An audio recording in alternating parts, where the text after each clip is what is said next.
He had been coming every Sunday for 2 years, like a weathered clock refusing to stop. The cemetery kept its own quiet rules, gravel paths that remembered old footsteps, upright stones that caught the light in angles that looked like small betrayals. Ricardo Montenegro moved through it with the mechanical devotion of a man holding a promise. His coat smelled faintly of the office, paper, coffee, the clean edge of money, and his hands trembled when he laid the white roses on the slab. He spoke to the stone as though it were still warm. The words came out small, private, the kind you fold and put into a pocket because you think they might keep you safe. You said you'd be brave, he told it. You said you'd always fight. His voice cracked on the last word. Around him the city went on. Deliveries, the dull roar of buses, a siren in the far distance that became nothing. But in that clearing the world shrank to marble in memory. A woman with a folded umbrella watched from a respectful distance and then turned away, leaving him alone with the ritual. The groundskeeper, Jose, paused on his mower, more out of habit than to intrude. The hired driver parked down the hill could see the outline of Ricardo's shoulders hunched beneath the sky. News had photographed that silhouette enough. The billionaire who had lost everything he had loved. Front pages had called it tragedy and offered condolences printed in sober columns. But the real story lived in the small, repeated gestures. How he smoothed a line of grass with his palm, how he lingered over the name on the stone as if he were reading it for the first time. 2 years. 2 precise, cruel rounds around the sun. The company had survived in the ledger sense. Offices remained open, legal teams filed papers. But the people who had trusted his name for wages and continuity felt the absence like a cold floor beneath their feet. The cafeteria served smaller portions. Paychecks arrived thinner. At the factory on the outskirts, Donna Maria had started bringing extra sandwiches home for her son. Petty things, but the kind of small bleed that becomes a wound, the kind that invites blame. Few in the press had understood the way grief can calcify, how it can change a man's decisions in ways that make sense only to the broken. Ricardo's face grew more angular. He looked like a man who had been hollowed out from the inside, carved to keep a memory in one precise volume. People said he was cold. They said he was no longer the man who joked in boardrooms or made offhand promises to charity. They did not see how each stone he touched felt like an ember from which he had to coax a life. If you had watched, you might have caught the little rituals that held him together, the locket he never took off, the way he folded the photographs of a small girl, curly hair, fists clenched around a rag doll, into the inner pocket of his coat. That locket had been the first thing he bought after the adoption, a cheap brass oval with their names scratched into its back. He read the scratch marks like scripture. If you love true story-style dramas and want the full emotional arc, hit subscribe and like. A voiceover would say in a different life, an ordinary instruction for every ordinary viewer. But here in the private cold, such things felt intrusive. Still, those same instructions had become necessary. The world outside wanted to be hooked. The truth behind those 2 years was less tidy than the headlines. 2 years before, a woman named Sofia Montenegro had vanished from a rainy stretch of highway. Authorities called it an accident. A truck clipped the side of her car. The vehicle rolled. Emergency crews found no survivors. There was a coroner's report, a tidy tragedy stamped closed. The funeral was short and the press respectful. Ricardo delivered a speech with the strength of someone deciding how to behave. He folded himself around that performance and carried it back into the office and into the graveyard. What the official files did not say, that no paper or camera would ever show, was why Sofia had been on that stretch of highway with the storm. She had not been careless. She had been deliberate. She had made the choice before the first flash of glass to step outside of life most people recognized. Her disappearance was a deliberate piece of theater, a falsified ending crafted to make the men who followed her look away. She had learned things about the tangles under the city, of contracts signed with hands that smelled like perfume and payments wired through shell companies, of city permits purchased with envelopes slipped into briefcases, of men in the corridors who listened for the rustle of a paper that amounted to proof. Men who, when they felt pressure, removed obstacles without a second thought. She had thought then that the only way to protect her father, to protect the staff who depended on his company, was to make herself disappear from the ledger of things to be targeted. That decision had a cost she had not counted on. She had not counted on the slow ache that descends on the watched, the sound of a father's grief turning inward until he can no longer remember how to eat. She had not counted on the way the world would accept the absence and use it as a weapon against the people she loved. Sofia was not some reckless vigilante. She had an eye for small human vulnerabilities, an accountant who never locked his desk drawer, a courier who kept ledgers in a shoebox under a crate. You did not need guns to topple a network of whispering promises. You needed paper, patience, and the willingness to be nowhere and yet always be there. She traded daily presence for the long arc of evidence. She traded the warmth of a dinner table for the cold light of a motel bathroom where she photocopied documents by hand. In those 2 years, she learned how to be invisible in a city that had tried to memorize her face. She shaved her hair's edges with different hands. She grew a scar on her wrist from a cheap child's razor in a moment of impatience. She had burned a wardrobe and replaced it in little increments. She practiced phrases so that if anyone asked a stranger who noticed her at a grocery, she could name a different life and sound so sure that people would not suspect a lie. She watched Ricardo from safe distances, sometimes across glass in a coffee shop, sometimes in a seat at the rear of a church where he had started to go because it felt right to call out prayer in an empty voice. Watching him was its own punishment. Her chest learned the rhythms of his shoulders when he breathed too fast. Her fingers learned the measurement of his pauses. She kept a small journal, dry sentences stamped in ink, where she catalogued his routines. Thursdays he preferred newspapers folded twice. Sundays he wore the brown coat. She wanted to be near him without being the reason for the crossfire. She told herself the pretense of death was a sculptor's tool. Carve carefully. Preserve the statue that needed to stand to keep hundreds afloat.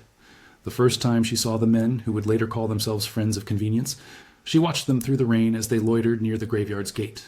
They were precise in the way men who had bought kindness and sold it back as advantage often were. Clean shoes, watch faces that never blinked, voices trained to be boring. They carried the kind of certainty that can cause damage by simply being allowed to exist. One of them, a man with a small mole by his lip, had a camera phone that recorded everything in the way the world had decided to record everything, for leverage. Sophia had known she would be watched. That, too, was part of the bargain. If you lived in the shadows, you accepted the cold cost of living with eyes on you. What she had not anticipated was the strategy they would employ, how they would weaponize pain. They began to send photos to Ricardo's office. A blurred figure on a street in Sao Paulo, a woman's silhouette at a gas station. Each image was a needle dipped in doubt. "We have proof she's alive," read a message left on his secretary's computer. "If you want your company to survive, you will do what we ask." The men's threat was simple in its cruelty. They did not need to prove anything criminal about him. They needed only to show that the family that had always symbolized the company's moral compass could be wronged or duped. Then the lenders would stir, the board would whisper, contracts would be delayed, and riots for the door would begin. The pressure would become a slow professional strangling of a business that, for whole communities, was a source of meals. Ricardo found himself in a room with men he had once shared cocktails with. The conversation was all soft tones and small private syllables. "We know what you paid," the man with a thin smile said. "We know where you sign." "Lies." They offered him insurance that was really leverage, a path that would keep investors calm if only he performed a public ritual, a letter of resignation, a statement that the company would not pursue certain lines of business, a public acquiescence. He refused. The first time, he had the look of a man who believed himself principled. He walked out of the room and stared at the bouquet of roses he had shoved into his blazer. He folded them over 1,000 times in his mind. The second time, the men left a photograph at the grave, propped against a stone like a bruise. It was a simple print, grainy, taken from far off. And yet the way the woman in the image held herself, a way that associated with certain mannerisms only Sophia had, made Ricardo's hands go cold. He spent the night staring at the photograph and at the hollow inside the locket. He woke up at dawn and went to the grave. He stayed longer that day, talking into the sky. It was at that moment, the edge of a silence so long it threatened to swallow him, that a sound caught him from behind. The graveyard held plenty of things that could move. Wind, thistle, birds. But this sound was a voice, low and breath-wet, the sort of voice that does not expect to be heard because it has rehearsed not making noise for years. "It's me, Dad. I'm alive." Ricardo's body did the thing bodies do when they remember how to be surprised. He turned. For a sloping instant he saw only the outline of a woman in the pale morning light. Her hair was shorter than the photographs he kept. Her clothes were plain, and she had a bruise of shadow under one eye as if the nights had been longer than the days. The locket at his throat seemed to throb. The air around his shoulders broke as though someone had taken a door and opened a wall. Sophia's voice had the wrong quality for a shout. It was not a triumph, and it was not a trumpet.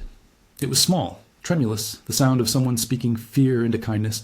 No cameras, no press, only the couple of groundskeepers and the drip of rain from a canopy. For a breath, they just stared at each other as two strangers who had once been given the same name. "It's me, Dad. I'm alive." Everything that had leaned on the axis of absence tottered. The world rearranged itself in the space of a single syllable. Memory tried to remap itself. The calculations of 2 barren years, photos, funerals, the expense of mourning, crashed against the living truth that stood there, with a face he trusted more than his own reflection. He reached for her before he thought about why or how. The locket scraped against his knuckles. They stood like that, awkwardly close, while a small congregation of the living looked on with suspended breath. For a moment it felt like joy, for a moment it felt like home, and then the men moved out of the trees. They were the same men Ricardo had met in rooms stitched with cigarette smoke. Their steps were too soft on the gravel, their hands too empty of the things good men carry. One of them had a camera balanced at waist height. They did not rush. They did not need to. They needed to make sure witnesses saw what they wanted witnessed, that Sophia was alive and that her being so could be used as currency against the company. "Mr. Montenegro," the man said with a politeness that folded around a threat. "Delicate situation, isn't it?" He displayed a phone with a picture of Sophia, taken on a street corner weeks before, a photo different from the one that had tormented Ricardo, but somehow equally damning. "People will want answers. Investors will ask for transparency. The board will demand action." Sophia had stepped forward without thinking. Now the quiet moved through her like an electric current. She had rehearsed nothing for this precise mismatch of tenderness and menace, and her knees remembered how to be steady. "Why here?" she asked. Surprise and exhaustion layered in the small question. Her hands were empty. There was a stain of soil on her coat from kneeling by the grass. She could feel the history of her disappearance, like a cloak scraping against her ribs. The men tilted their heads towards the photograph like they were pointing at a wound. "We're here because this is where grief is visible," the thin-lipped man said. "He comes here. People come here to be sincere, to be human. If you want the company to run unmolested, there are certain performances expected of you." Ricardo's face was close to breaking. He had the look of a man who had been asked to choose between two living things when he only had the capacity to save one. His fists clenched at his sides until the knuckles turned white. "You asked me to—" he started, and then stopped, because language fails in the face of extortion wrapped in civility. Sophia stepped between them, the way a child will when adults are arguing over money. "You promised," she said to her father, the smallness of the grave around them like a private room. "You promised you'd never let them take the place where we belonged." Ricardo's jaw worked. "I kept my promise," he whispered. "I kept you. I buried you to keep this place." His voice turned brittle. He looked at the men, and then at his daughter, and then at the slab of stone. The grief that had become his armor had become his chain. The thin-lipped man smiled like someone admiring a well-timed play. "We're not here to hurt anyone who follows the rules." He gestured with the phone as if it were a passport to inevitability. "We simply require a gesture of good faith, a public statement perhaps, some reassurance that leadership will be flexible. If you cooperate, we can keep things calm. If not, well, calm is expensive." Sophia felt the landscape of her plan tilt. She had believed that the act of faking her death would be a wedge that let her pry open rotten doors. She had not envisioned the ways power would use the wedge once it was in their hands. The men were obliging in the most obscene way. They had given her life back to her father only to charge rent for it. Behind Ricardo, the world was small and urgent. The boardroom, the factory floors, Donna Maria's son waiting for the next paycheck. They were all fragile engines that could stop with a single well-timed rumor. The men were not monsters in the cinematic sense. They were facilitators for the system that ran on fear and paperwork. They knew how to make punishment look like governance. "Think of the people," one of the men said, softer now, leaning into the plea like someone trying to be ethical with a strangling rope in his hands. "You wouldn't want your employees to be the collateral, Mr. Montenegro." It was always the employees. It was always the little hands that folded sandwiches into paper and the women who scrubbed the floors. Ricardo's eyes moved, not like someone who was making a decision, but like someone being taken by an undertow. He thought of the fund he had been forced to use to keep the company solvent, the letters begging for deferred salaries, the whisper of resignations clustered like bad weather. He thought of interviews where he had said, with an actor's measured grief, that the company would persevere. His chest hurt in a way that had nothing to do with mourning and everything to do with responsibility. Sophia could see the war inside him. He was a man trying to honor a promise and yet salvage the lives that depended on him. He had been trained all his life to solve problems by signing forms and making speeches. He had not been trained to negotiate with men who posed as gentlemen while holding hostages with rumor. "Make it public," Ricardo said finally, and his voice was small and exhausted. Not a refusal, not an acceptance, but a first surrender of a kind she had seen before, the surrender of people who feel they have no other lever. Sophia heard it like a hinge in a door closing. The men nodded like priests who had received the right offering. One stepped forward and produced a form. Nothing technical, only a sheet of paper with a line to sign and a sentence written in safe, legalese-adjacent language about stepping back from a particular initiative. "Just ink," he said. A sentence for the paper, a comfort for those who pull their money at the rumor of instability. Ricardo's hand went for his pen as if it were a talisman. The locket against his chest caught the light and flashed like a small, obdurate star. He remembered the day he had signed the adoption papers. A messy morning in a municipal office, the clerk with coffee-stained fingernails smiling at the careworn faces they made. He thought about the way he had promised to protect the small person, who had crawled into his lap and called him Dad. Sophia watched him lift the pen. Her breath left her in a small, sharp sound. Around them, the cemetery seemed to lean in. If he signed, what else could she expect? That the men would keep their word? That the board would sleep easier? That Donna Maria's son would finally stop being hungry? The mathematics of protection were never clean. Wait, she said, because a daughter's instincts do not recognize practicality when it touches the edge of betrayal. You can't just...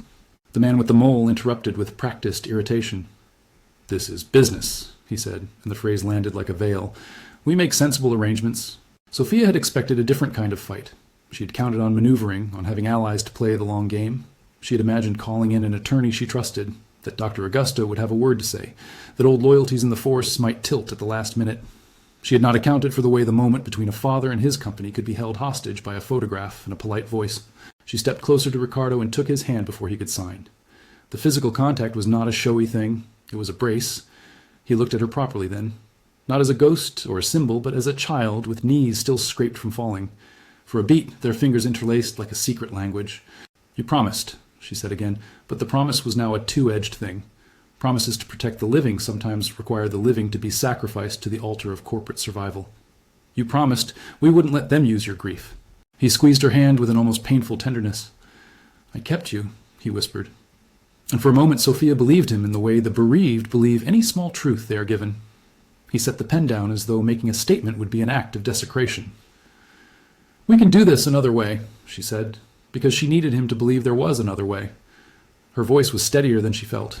I've been sending files. I've been building a chain. I have people who will risk themselves for you, the thin-lipped man asked, and the statement held a mockery that made Sophia colder. Who has time for soft heroes these days? Sophia's mouth hardened. No, she said. Not heroes. People who want to stop being paid off. There was a pause then, the kind that gathers small precipices. The men consulted each other with glances like business partners deciding whether to kill a product line. They did not like the idea that someone might have prepared a legal backstop. It complicated their leverage. The thin-lipped man's phone buzzed. He looked at the message with a micro-signal of annoyance, because his script included a single path of compliance, and any deviation required improvisation. Mr. Montenegro, he said finally, this only needs to be staged for confidence. Sign, we delay the public release, we manage investors. If you refuse, the board will panic themselves into decisions you won't be able to control. It's a matter of scale. Ricardo swallowed. Once he had been a man who could call a bluff and expect the world to fold. 2 years of grief had taught him a different arithmetic. He thought of the families who depended on his payroll. He thought of his name on a sign outside a factory in a neighborhood that had once believed in the promise of work. He thought of those brown-coated men waiting outside a door somewhere, ready with a list of the next person to take a hit if he refused. He turned the pen over between his fingers like an actor, testing whether the prop would hold up. For a second, the child he once was flickered in his expression. The child who had promised to keep someone safe. One sentence, he said at last. One public phrase, and then we'll talk. His voice was small, and in that smallness, Sophia heard the ledger slide again. The thin-lipped man smiled as if the world had made another concession to him. Excellent. We like efficient men. Sophia watched him sign, felt the scratch of ink like a tiny betrayal. The men collected themselves as if the business at hand had been concluded. They did not appear triumphant. They appeared satisfied in a way that made them almost respectable. They offered a camera for a staged interview, a suggestion for a public statement, the soft architecture of covers. Ricardo folded the paper and handed it back, his breathing shallow. He stared at his daughter as if she had suddenly been a mirror. Come home with me, he said, and the words were both plea and commandeer. We will talk. We will fix this. Stay with me, please. Sophia's knees remembered hunger at the word home. She had bought anonymity like a coat and hated how the fabric felt against her skin when someone called it by name. Home would mean exposure. Home would mean cameras and people who had not known how to mourn in the right way leaning in like vultures. Home would mean the men had more to photograph. Yet he had called her by something that had once been hers and which she had always yearned to keep. The fragile joy of her father's voice was a thing that could shift decisions. She could not, in one instant, measure all the costs. What remaining evidence she risked. What alliances would be threatened by a simple step out of the hiding she had cultivated so carefully. She allowed herself to be led from the grave as if pulled by a thread. Heads turned. The men shuffled behind them, the rhythm of their steps a percussive reminder that no private moment is ever truly private. The locket swung against Ricardo's chest like a small pendulum measuring the time left in their arrangement. They moved through the trees with the pale light to their right and the cemetery wall closing in on their left. A car idled at the lot boundary, a small black thing with dark windows. The thin-lipped man opened the back door as though the vehicle were merely a courtesy. It felt like a stage prop. Ricardo climbed in like a man climbing into a costume he had been asked to wear. Sophia hesitated at the limit of the car's doorway, the hollow looking back at her like an accusation. Beyond the car, the city hissed and spat its noises, a constant reminder of the world that wanted something from them.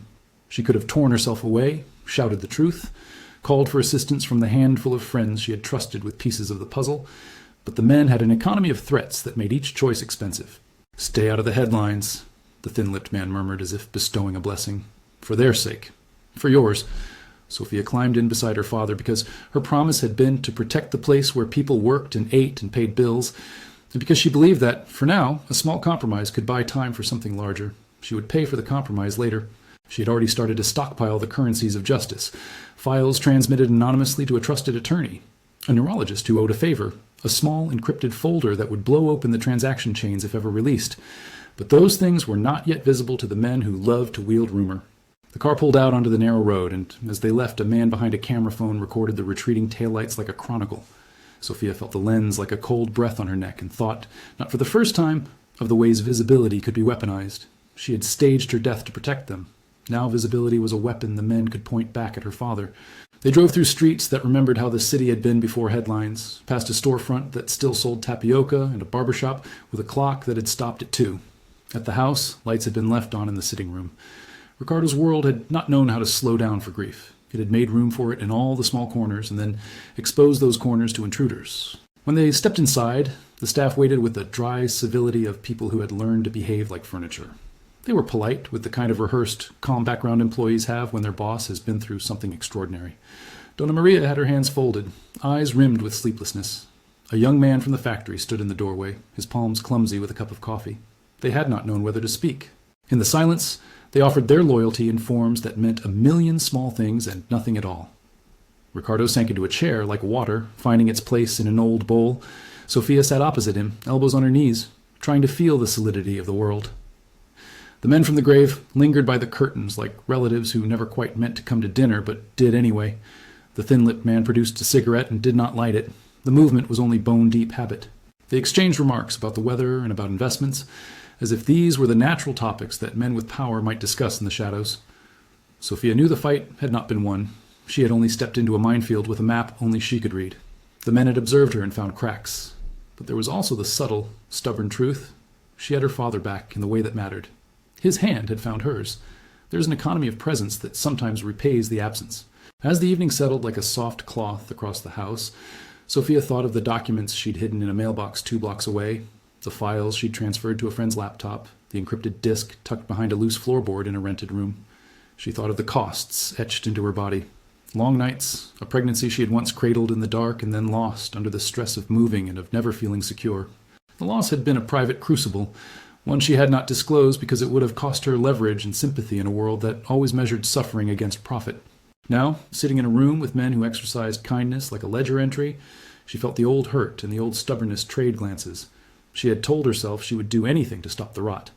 That had been true the night she rolled her car on the highway to make the newspapers close their eyes.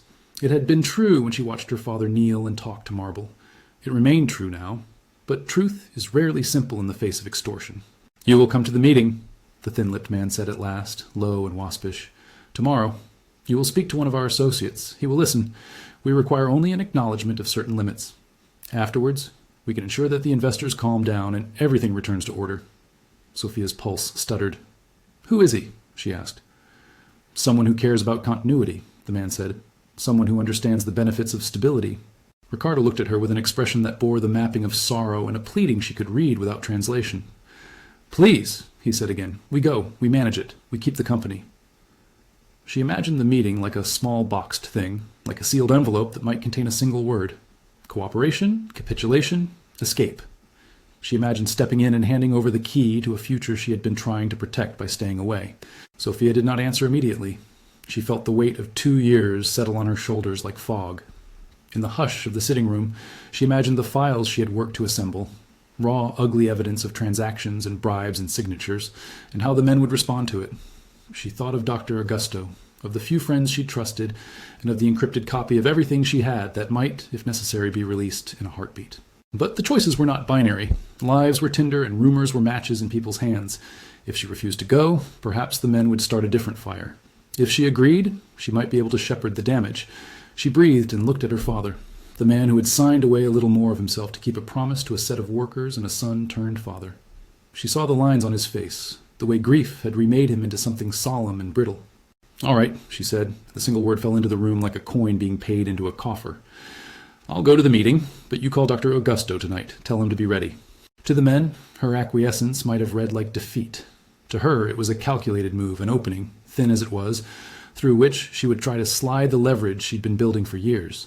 She would go under controlled conditions. She would watch for cameras. She would test whether the forces of law and courage she had arranged were as loyal as she needed them to be. When the men left, their steps measured and slow as if to savor the moment, the house seemed to hold its breath. The staff went about quiet movements, sweeping, tapping at keys with a kind of reverence. Ricardo and Sophia sat close in the silence. Two bodies forgetting, for a breath, how to be separate. Outside, the city whispered on. Inside, the house held the hushed echo of decisions that would cost someone something. Sophia slid her hand into her bag and felt the small weight of the encrypted drive, her insurance, nestled against a pack of tissues and a mint wrapper. It felt ridiculous and monstrous at once, the tiny metallic promise that could topple men. She pushed her hair away from her face and, without theatrics, pulled out her phone. A line of contacts blinked at her thumb. Dr. Augusto's name was first because protocol favors the people whose faces can steady you. She dialed, and the call clicked and came alive with a low, familiar voice. "Tell me you need me somewhere with a laptop and a steady hand," he said. "Tonight," she replied. "Bring gloves. Someone might try to make that meeting look like a private negotiation. I want a recorder, too. And if you can, send the files to Patricia's secure address on my mark." There was a pause, a slow, soft intake through the line that conveyed more than words. "You've already sent copies?" "Enough to wake 3 sleeping dogs," she said. It was not a confident joke. "If anything happens, release protocol red." "Understood," he said. "I'll be there in 40 minutes." She ended the call and felt a little steadier. Plans were scaffolding for courage. She had been building scaffolding for 2 years, erecting it in secret so nothing would notice until it was already holding a weight. The meeting had been a pivot she had not invited to be public. It had been forced upon them by men who traded in rumor and wanted to turn grief into currency. Tonight, she intended to show them the other side of trade, evidence and the law that could hold it. They had to be cautious about how they walked into that meeting. The men at the grave had relied on theater and leverage. Sophia's allies, Dr. Augusto, an attorney named Camilla who owed favors to a cousin of an old friend, and Dr. Patricia, an investigator who had answered an anonymous tip months before and quietly kept watch, were slow-moving but deliberate. They were not showy, but they were patient, and patient hands could dismantle brittle things. When Dr. Augusto arrived, he wore the tired calm of someone who had worked nights in emergency rooms and had learned to measure panic. He carried a laptop case and a small recorder in a padded envelope. He moved like a man who had seen too much worry and had decided to act as if worry could be managed by preparation. "You sent it?" he asked without ceremony. "Yes," Sophia said. "Enough to get them curious, enough to get them moving. But what I have here," she tapped the drive, "is the thing we'll show them if they try to end the evening with a private deal." "Good," he said. "We'll have Camilla on a secure line. Patricia will be listening at the other end. If they try anything, we hit the stream and the complaints route." Sophia nodded. The plan was not daring so much as it was layered. It relied on measured timing, not explosions. It was that steadiness that had kept her alive these 2 years. Slow accumulation, patient exposure. The men at the grave might have cameras and money, but they did not have an inexhaustible patience for legal process. Dinner in the house that night felt staged. The staff moved in practiced choreography, bringing plates that were eaten, then left, like small props. Ricardo ate a little more than he had in months, and Sophia watched him with the complicated mixture of tenderness and professional distance that had grown between them. Tender, because he was, after all, the man who had promised to be her father. Distance, because the past 2 years had reformed everything. At 10, the men arrived for the meeting. They were punctual, polished, the kind of people who practiced how their cuff would catch the light. They were accompanied by someone Sophia had not seen before, a thin man with a clinical face who introduced himself as an associate handling reputational metrics. His eyes, however, were always sensitive to small human tells. That sensitivity made him useful to the thin-lipped man because it allowed him to craft arguments as if they were empathy. They sat at the long dining table, the men like vultures in suits, Ricardo between them and his daughter. The thin-lipped man opened with the language of business, continuity, investor confidence, pragmatic measures. He spoke as if the world required sacrifice, and that the sacrifice could be calibrated to do as little harm as possible. Sophia listened and catalogued tones, inflections, the points they would press in public. When the associate suggested that a public meeting where Sophia acknowledged limits could soothe the market, she felt the old hand of theater, the same hand that had once staged a death, rub against her spine. She had not come to confess. She had come to finish the work she had started, gather witnesses, expose transactions, and put the men who had profited from quiet corruption into a place where law could reach them. She had allies who could turn a private negotiation into a public record, and she'd already given them the keys. At one point, the thin-lipped man remarked in a quiet aside, "You should appreciate how much discretion we've allowed. Lots of people lose their freedom for less." The statement landed like an insult and an invitation. Sophia's mouth hardened. She had staged her disappearance not because she enjoyed the drama, but because she wanted to live to see the evidence be used. She had chosen, over and over, personal annihilation as a means to an end. That was not a kind of bravery to be bound by patronizing praise. She spoke then, not as a frightened woman, but as someone who had given herself a century of focus. "You're not here to protect anything," she said. "You're here to maintain a traffic of favors. You pick a bone and let it rot. But the work I have is not rumor. It is paper, and it is proof." The men smiled then, as if behind their smiles was an apparatus of patience. One of them, Marco Silvera, a name that fit his face, leaned forward. "Paper is easy to make and easy to shred. What you have is sentiment. What we require is reality." Sophia's eyes moved toward the window where the curtain trembled. A soft chime came from a small device she had placed under the table, an old-fashioned pager of sorts that Dr. Augusto used to trigger a signal. The recording room elsewhere counted down. Camilla's voice came in the earpiece in Sophia's ear. "Ready on my mark. Patricia is nearby. 3 minutes." She nodded minutely and felt the adrenaline like cold fire. The men noticed nothing, or if they did, they pretended their indifference was superior. It was an old trick, make the other feel unremarkable to throw them off balance. Sophia had arranged for the live stream to be subtle. Patricia had set a camera not to be flashy, but to be legal, not intrusive, positioned inside the sitting room, but with a connection to an official server. The idea was to create public record photographs in the sequence of an event, to make a room full of men think they could bargain in private while the state silently recorded. It was not dramatic as in movies. It was instead the kind of meticulous exposure that lawyers love. At a dramaturgic moment, the thin-lipped man turned the conversation toward practicalities. "We can propose a temporary governance council. We can propose an audit run by people you trust. You can remain CEO in name. That will calm the markets. It's generous." Ricardo's hands tightened in his lap. He had been trained to accept such trade-offs when they were phrased as stewardship. He could see the faces of employees in everything, the factory line, the cafeteria, the faces displayed in his memory like a procession of small debts he owed. In his throat, the old promise rattled like a coin. Sophia's finger brushed the small recorder in her bag. She felt how close the moment of exposure had become. The men thought their stage was secure. It was not. She had, over months, leveraged the systems of law and the patient bureaucracy of a few honest people. She had been the kind of patient that wore down even the most obstinate stone. "Mr. Montenegro," she said softly, "I will meet with them publicly if necessary. But any agreement will have to be done with full transparency. My condition is that those files, what I have, are preserved until an independent body can review them." The thin-lipped man's smile tightened. "And if independent review yields nothing? Then you go on with your lives, but if it yields something, then you will have made the choice to be on the wrong side." It was not a bold bluff so much as a positioning. She had prepared for the possibility that the court of law might be quicker than the marketplace. The men had no interest in being on the record where law could call them. That cold calculation was what made them dangerous. Camilla's voice pricked her ear. "Now." The camera that had been hidden behind a family photo clicked alive. The audio thread to Patricia's office lit green. The living room air became a faint, inexorable collection of data packets that would, if necessary, be called into a courtroom. No one in the room had spoken about it. No one had to. The thin-lipped man noticed the shiver of air that often announces a storm and looked toward the window as if he had just remembered an appointment. For a second, his mask cracked. "You're streaming this?" he asked, low and incredulous. Sophia met his gaze like someone who has carried a weight long enough to know the truth of their arm. "Yes, the state is listening." The reaction was immediate and unattractive. The men who traded in quiet deals were not fond of surprise audiences. They glanced at one another, calculating how to salvage the evening. The thin-lipped man made a small gesture toward the door, a polite invitation to step outside. It was a tactic. Move a conversation out of range of recording devices, or intimidate witnesses into believing the tape was nothing. That is when the first of the officers arrived, not with the violent fanfare of a drama, but as a careful legal presence.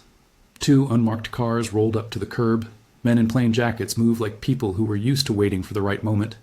Patricia herself entered as if she had been casually present all along.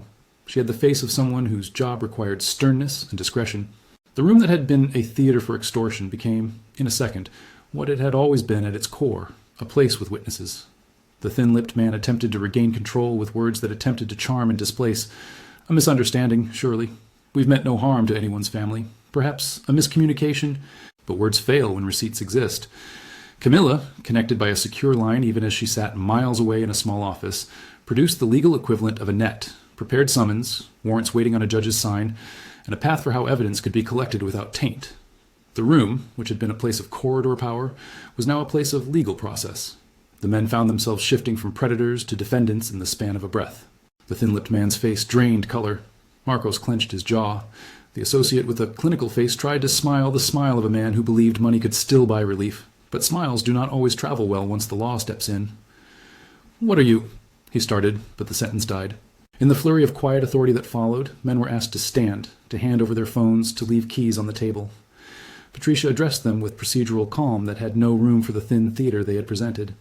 "We have reason to believe these men are associated with a network of influence peddling and extortion," she said, in a voice that did not need to raise its register to be heard. "Please, stand with your hands visible." There were no violent confrontations. The men attempted small resistances, legal pretexts, polite renegotiation attempts, but the warrants were precise, and the evidence had been seeded in a manner that made delay a bad option for the extortionists. They were led out in a procession that looked from the outside like the removal of furniture. Cameras snapped outside, the press arriving once a leak had passed through the appropriate channels. But more importantly, inside the house, the conversations had become about one thing: the preservation of testimony and the safeguarding of witnesses. Sophia watched as men she had feared and hated were placed into cuffs. She felt an odd, half-empty sensation, relief tempered by the knowledge that arrests do not always equal justice. Long courts, appeals, slurred testimonies, these were the meshing gears of legal reality. But it was a start. Evidence would be logged, statements would be recorded, and the men who had fed on rumor would be visible for a while. After the men were taken, Patricia lingered with Sophia and Ricardo in the sitting room. She spoke in the blunt, humane way of someone who had seen how power corrodes small lives. "We have enough to make arrests tonight," she said. "But for convictions, we'll need your cooperation. Your files, Sophia. The chain of custody has to be clean. We need you to come forward as a witness." Sophia had been prepared for this. The consequence of her disguise was that she had to step into a public record. She could no longer be the ghost who would whisper in corridors. She would need to speak in a courtroom about the choices she had made and the evidence she had gathered. The personal cost for whistleblowers is rarely negligible. It arrives in subpoenas, in media inquiries, in conversations that pry at bones. "I will do it," she said. "I'll testify." Ricardo reached for her hand across the small table. "We will do it together," he said, and for the first time since her reappearance the words sat with the weight of promise rather than performance. The weeks that followed were not the swift cinematic rush that some stories pretend. The work of justice crawled like a patient river through the landscape of bureaucracy. Files were logged, deposit boxes opened. A cascade of names that started in shadow needed to be traced into offices and bank accounts and the crinkled corners of contracts. Camilla, the attorney, met them with meticulous patience, teaching them how to hold their stories for the courts without undermining themselves. Patricia coordinated interviews. Dr. Augusto provided attestations about the staged death and medical permissions that had allowed the charade without crossing illegal lines. Publicly, the company weathered the storm with mixed fortunes. The board convened emergency sessions. Some shareholders panicked, others were quietly glad the rot had been exposed before it bled further. Ricardo endured editorial op-eds that questioned his choices. Was he hiding something? Had he let pride rule before people? The press had been waiting for the spectacle of scandal. The spectacle did not disappoint.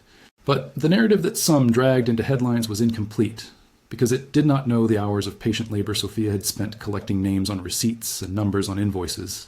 Sophia's testimony in the early hearings was raw. The courtroom smelled like old wood and the tired scraping of chairs. She spoke simply about what she had seen, what she had collected, and why she had chosen to disappear. She did not expect empathy. She expected scrutiny. Her decision to fake her death had legal implications she had to navigate with care. There were prosecutors who admired her courage and defense teams who painted her decisions as deceitful theatrics. Yet when the chain of evidence was unrolled, a ledger here, a signed note there, a recorded conversation that matched the numbers, something inside the proceedings changed. Papers that had once been invisible now required answers. The men who had sought to exploit grief were exposed for what they were, facilitators in a system that traded public good for private gain. Some were indicted. Some were forced to resign from committees they had cloaked in benevolence. But the prosecutions were not all-encompassing. Where law could not reach, social pressure did. Board members who had looked the other way found themselves replaced by committees of community representatives. Contracts once sealed with a handshake were reopened to scrutiny. The company, Ricardo's company, became a place of uncomfortable transparency because the story of its near collapse was told and retold. And yet, for all the public actions, the personal ripples were deeper. Sophia's disappearance had cost her a private loss she had guarded, the pregnancy she had lost in the strain of the initial plan. She had never told her father, not because she wanted to hoard grief, but because revealing it would have complicated the narrative she needed to sustain. In the months after the arrests, when the immediate legal work calmed into a slower rhythm, she sat across from Ricardo in a small therapy room the company had opened for staff, and she finally let herself speak. "I lost it when I was moving," she said. The sentence was shorter than anything else, but it carried the volume of months.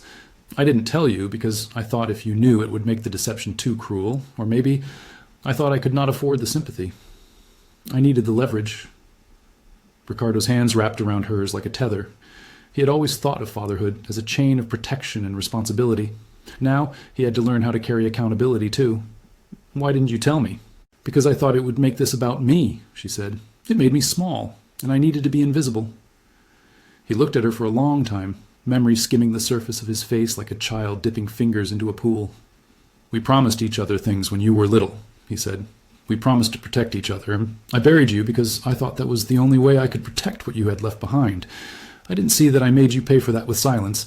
There was no tidy absolution in that room. Healing, they both learned, is the patient work of habit change.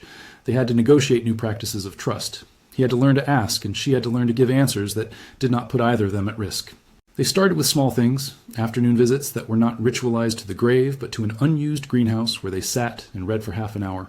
Late phone calls that were not coded in double meanings, office hours where people could ask for support without fear. These simple acts built a bridge. The company's public transformation was slow and bureaucratic and painful. Ricardo announced a new transparency charter in a televised address that felt like an exorcism. He spoke about the harm the company had allowed by not looking closely at its own finances and the responsibility that came with his name. He promised reparations, a fund to reimburse delayed wages, an independent audit commission that would have the power to review contracts, and the creation of a community advisory board that included employees and neighborhood leaders.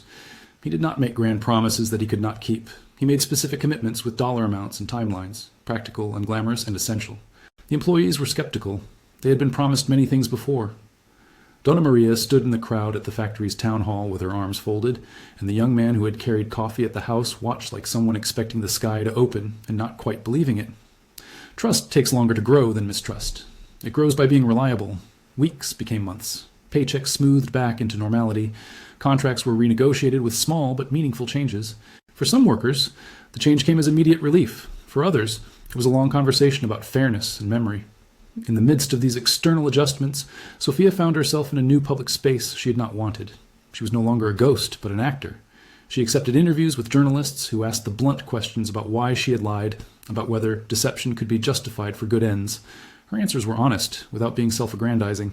She told the truth about why she had disappeared and allowed herself to speak about the loss of the pregnancy with the kind of simplicity that made some listeners uncomfortable and others grateful. Some called her brave. Some called her reckless. She let them label her as they would. Labels cannot contain the cost of a woman who had chosen a path she had believed necessary. The restitution to the community was not purely symbolic. The fund set aside for employees allowed overdue medical expenses to be paid, for houses to be fixed, for a new scholarship program to be launched in the company's name for the children of workers. Sophia spearheaded a community project that redirected a portion of invoices to local suppliers, and the company opened a small local office in a neighborhood that had long been on the margins. These were not theatrical concessions. They were pieces of an attempt to undo the harm that secrecy and corruption had done. Something fragile began to bloom between Sophia and her father. A shared, cautious honesty. They engaged in difficult conversations. He admitted that his instinct to shield had sometimes been used as a way to control the narrative of grief rather than to support her agency. She admitted that her secrecy had been a blunt instrument that had hurt those it sought to save. There were tears and remorse, but there were also practical agreements. When she needed to work undercover, she would discuss security protocols with a small council rather than disappear alone. He would check his ego at the door when the company's needs began to drown out individual lives. They also had to address the board members who had been complicit. Some were fired without fanfare. Others were investigated and removed. Carlos, Ricardo's brother, played a complex role. He had been an anchor for the company, but also had made decisions that required accountability. His relationship with Ricardo was strained. There were meetings where the brothers sat in fluorescent conference rooms and spoke about what it meant to be good stewards. Not all bridges mended. Some scars are owed the dignity of time. There was a symbolic moment they both knew they needed: the grave. It had been the first sight of their theatrical divide, the place where absence had been fixed into a public fact. Returning there would not resurrect what had been lost, but it could mark their recognition that a part of their story had to be acknowledged and laid to rest properly. They arranged, months after the arrests and the first round of court filings, to visit the small stone together. The cemetery smelled differently that day: a soft wind, sun breaking through winter cloud. They stood by the slab where Ricardo had knelt for 2 years. It was not that they wanted to pretend the past had been simple. They wanted instead to honor it honestly. Sophia held in her hand a small wooden box. Inside was the locket she had once given him at adoption, and the little, ridiculous brass coin she had kept from a childhood place. She took them out and laid them on the stone. "This was for the child you promised to protect," she said, voice steady. "It was never only mine." Ricardo's hands trembled as he took the locket, rubbing the old engravings with the pad of his thumb. "I buried you thinking I could keep everything for you," he said. "Maybe I buried your right to choose. I'm sorry." Sophia shook her head. "We both did things to survive," she said. "We both owed people more. This is the part where we say we will do better." She spoke with the small clarity of someone who had been through forging. Not a promise for everything to be fixed, but a promise to try. They held the small ceremony without an audience. Only a few employees who had become like family watched from a respectful distance. They placed the locket and coin together in the wooden box and set it into the ground like a marker. Not to bury a person, but to bury what they had been, two people who had made choices in isolation.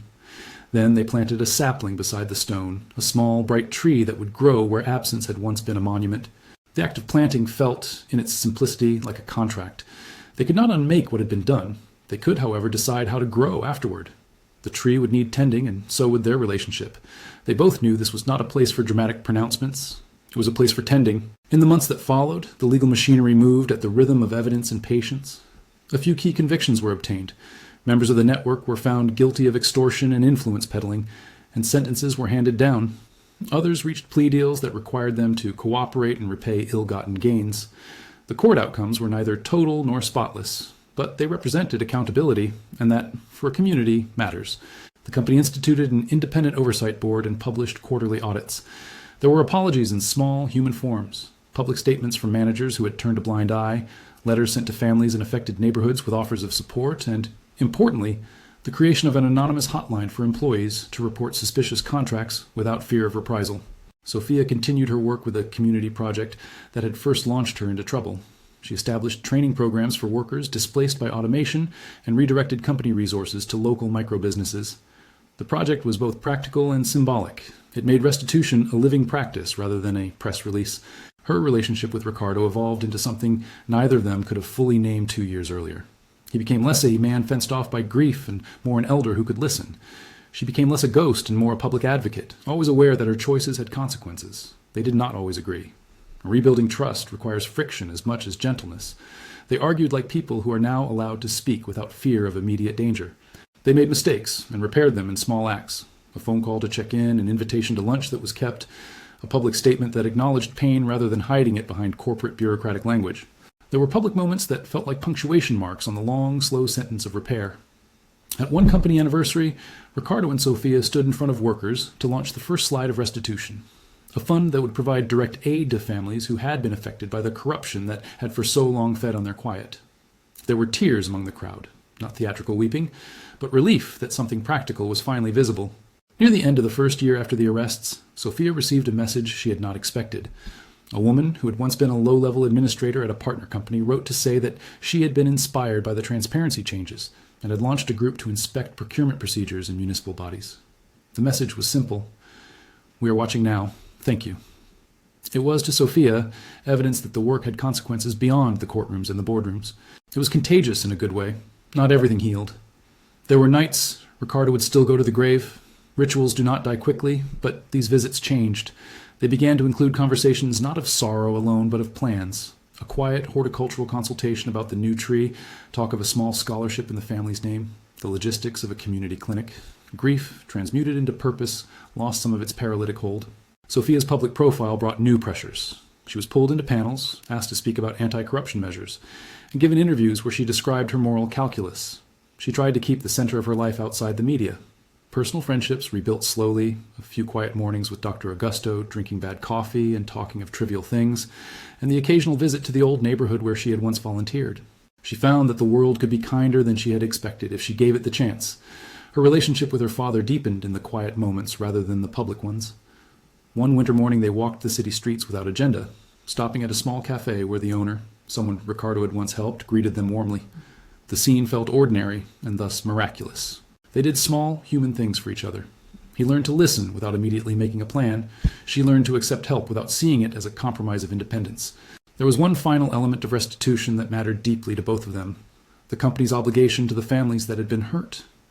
Ricardo oversaw the creation of a memorial fund to help workers' children attend school and to cover emergency medical needs.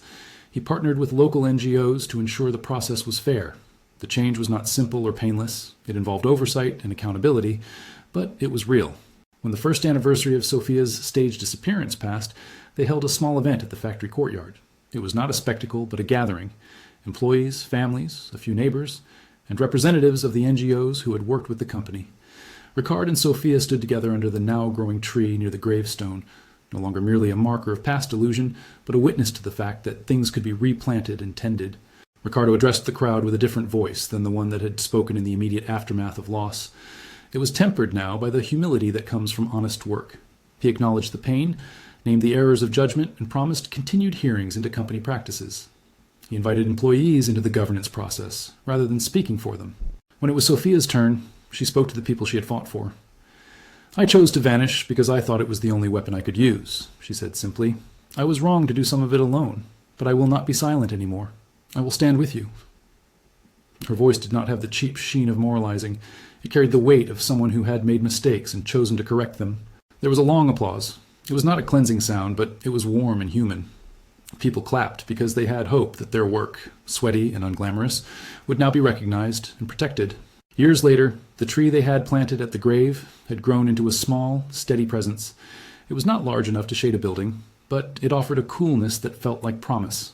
The plaque at its base did not name iconography or heroes. It simply read, "For those who were lost to silence, may we keep watch." Sophia occasionally still walked the streets she had once threaded as a ghost. She visited the office of the community project and sat with children who asked blunt questions. "Did you die?" a small boy asked once. She answered him with a smile, not a story of heroism, but a lesson in truth. "No, I chose to hide so I could find something." The child accepted the simplicity of the answer and moved on to other curiosities. Ricardo, who had lost weight and then found a new steadiness, began attending some company meetings not as an omnipotent chairman, but as a steward who asked questions and listened. He spent more time at the factory floor and less time making speeches. People noticed the difference. He noticed it in himself. It was easier, he said once to Sophia, to breathe when he did not feel he had to carry everything alone. One late evening, several years on, they returned to the grave again. The house had been transformed into a place where laughter could be heard more than mourning. The staff who had stood vigil in those early days remained older, with children of their own. The company, while not perfect, became an example for other businesses, not because it polished its image, but because it had stumbled into accountability and decided to keep walking. Sophia placed a new keepsake into the soil beside the plaque, a small, simple charm she had made with local artisans, a symbol of openness rather than secrecy. Ricardo watched and then took a small shovel and helped her cover it with earth. They worked without words, their rhythm a quiet testament that some bonds can be repaired by the shared labor of care. When they finished, Sophia rested her forehead against the cool bark of the tree. "We did a terrible thing for a good reason," she said softly. "Perhaps," Ricardo answered, "but we also did some good things because we had to live with the terrible choices." They laughed then, a small human sound without theatrics. It was not a resolution of all things, but it was a real moment of peace. As the sun set, painting the sky the tired gold of day that has learned humility, they walked back toward a city that had bruises and beauty in equal measure. The company would continue to need oversight. People would always need protection against the quiet transactions of power. But in a small way, a family had found itself again after choosing to be honest and accountable. They had learned that secrecy can be a weapon and a shield, but that truth, when wielded carefully and transparently, has a steadier power. Sophia had paid costs she could never fully repay, a pregnancy that had been lost, years of convened silence, nights of lonely fear. Yet she had also given something back, evidence that corruption could be named and resisted, a living demonstration that grief can be transformed into service, and a public example that the hardest choice is sometimes to step forward and own what you have done. They did not pretend healing to be a single moment. Healing was a sequence of small decisions: hiring a community liaison, adding an audit clause to a contract, listening to a worker's story about a sick child. they continued to fail and to try again.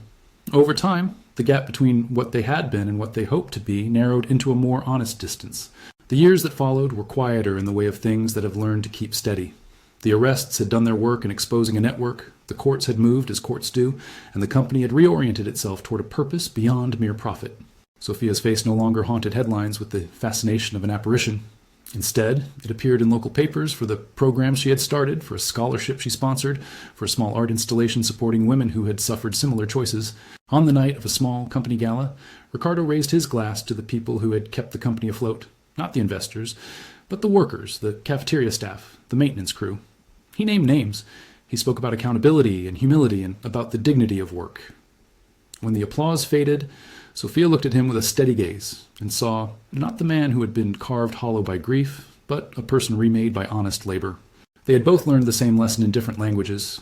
The protection that is secrecy is a brittle thing.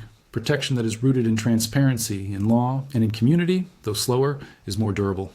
The past would always ring in their bones. The grave would always be a place of memory. But the tree by the stone was proof that what seemed barren could, if tended, become green.